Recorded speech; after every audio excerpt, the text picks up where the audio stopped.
Bonjour à tous. Je vais donc prendre quelques minutes pour faire le tour de notre application Oryx. L'application est accessible à l'adresse mon-oryx.com, O-R-Y-X.com. Je vais donc vous montrer d'ici quelques minutes comment ajouter des élèves à votre compte, comment créer vos classes, donc regrouper les élèves, et puis comment donner accès à vos élèves aux différentes activités que vous avez achetées. La première chose serait pour vous de créer votre compte sur le site Oryx. Donc, vous pouvez cliquer sur « Inscrivez-vous » en indiquant votre courriel, votre nom et en choisissant un mot de passe. Si par contre, vous avez déjà reçu un courriel de notre part, c'est probablement que vous avez fait l'achat d'une activité avant même d'avoir créé votre compte. Dans ce cas-là, nous avons créé votre compte automatiquement à votre place et nous vous avons envoyé un mot de passe temporaire par courriel. Donc, pour se connecter, on indique notre courriel, notre mot de passe, et puis il y a deux méthodes de connexion possibles. Il y a la connexion en tant qu'élève et la connexion en tant qu'enseignant. Donc, la connexion élève, c'est vraiment lorsqu'il y a un élève qui désire se connecter et puis répondre aux questions. Pour gérer les applications, gérer les classes et les élèves, on se connecte en tant qu'enseignant. Donc voilà, nous sommes maintenant connectés et à la page d'accueil de Oryx. Donc à la page d'accueil, on retrouve premièrement dans le haut complètement, on retrouve un menu principal. C'est le menu qui va nous permettre de naviguer à travers l'ensemble du site. Un peu plus bas, on a un court mot de présentation. Je vais y revenir dans quelques secondes. Et puis finalement, les activités disponibles et qui peuvent être achetées à partir du site de l'Envolée. Donc revenons au court mot de présentation. Les trois bulles ici représentent les trois étapes essentielles afin de bien configurer notre compte. Une fois que le compte sera bien configuré, je pourrai cliquer sur ne plus afficher ce message et puis le court mot de présentation n'apparaîtra plus à chaque fois que j'ouvre l'application Oryx. Donc, la première chose à faire, c'est de saisir la liste des étudiants. Donc, en cliquant ici, on se transporte dans la section « Mes étudiants » où on voit la liste de l'ensemble des étudiants qui sont associés à mon compte. Pour l'instant, il n'y en a qu'un seul. Donc, je peux ajouter des étudiants comme je le veux. Ici, bien entendu, c'est un courriel fictif.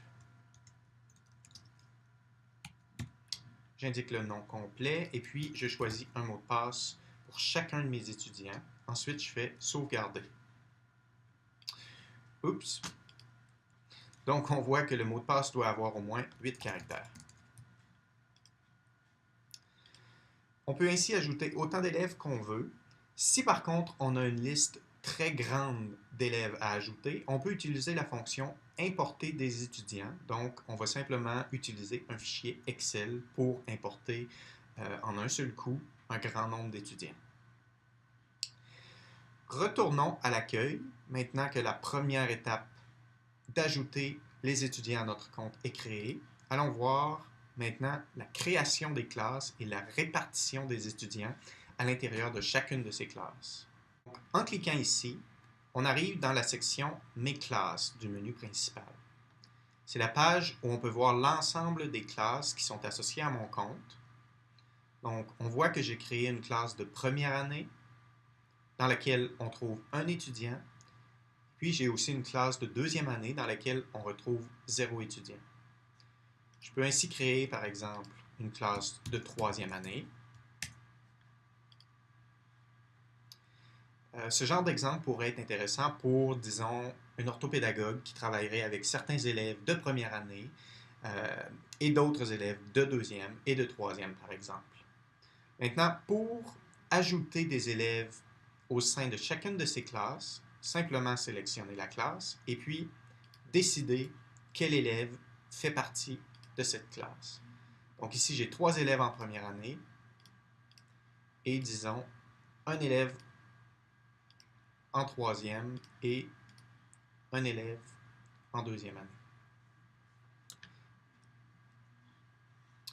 Donc, retournons à la page d'accueil pour l'étape finale. Donc, la dernière étape consiste à décider quelle classe aura accès à quelles activités. Cliquons sur le troisième bouton. On arrive dans la section « Mes activités » où je peux voir la liste des activités dont j'ai fait l'achat. En cliquant sur une activité, j'arrive dans la section « Gestion de cette activité ». Je peux décider à cet endroit la date et l'heure de début, c'est-à-dire la date et l'heure à partir de laquelle l'activité sera accessible aux classes sélectionnées. Même chose pour la date et l'heure de fin. Ici, je peux décider du nombre d'essais par étudiant, ou c'est-à-dire le nombre de fois que chaque élève pourra soumettre ses réponses au système.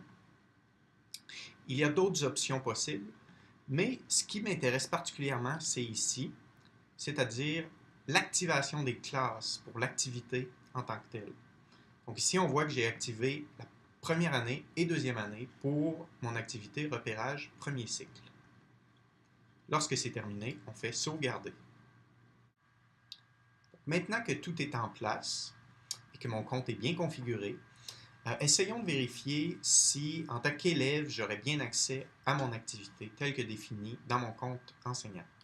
Donc, premièrement, je vais me déconnecter de mon compte prof.